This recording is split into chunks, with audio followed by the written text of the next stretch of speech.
The War of 1812 saw the burning of Washington, D.C. and the deaths of at least 20,000 people. But on the bright side, if it wasn't for the War of 1812, we wouldn't have the tin can, so thanks, disaster!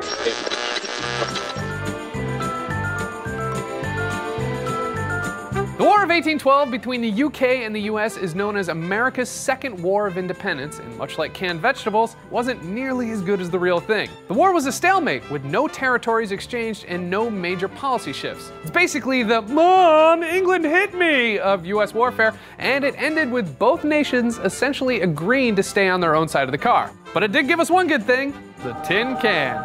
Prior to the War of 1812, being in the British Navy meant constantly battling scurvy and malnutrition.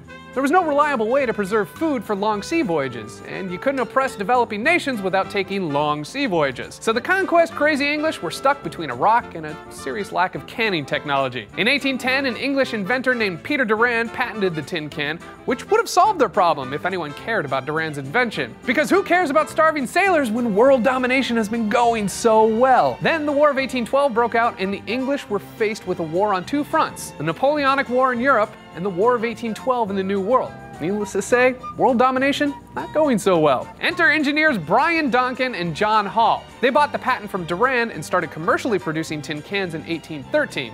And still, no one cared. Until the Duke of Kent got a hold of a crate of canned turkey meat. Then Donkin and Hall were given a contract to can food for the British Royal Navy. Then, everybody cared, and the tin can we know and love today was finally born. Well, sort of. Can openers weren't invented for another 40 years, and the original cans gave people lead poisoning. But hey, in a roundabout way, if it weren't for English colonialism, scurvy, and the War of 1812, we would have never had the tin can. So thanks, disaster. And as always, if you have a disaster you want me to find the bright side of, shoot me a comment down below. And for more disastrous web shows, please subscribe to the channel.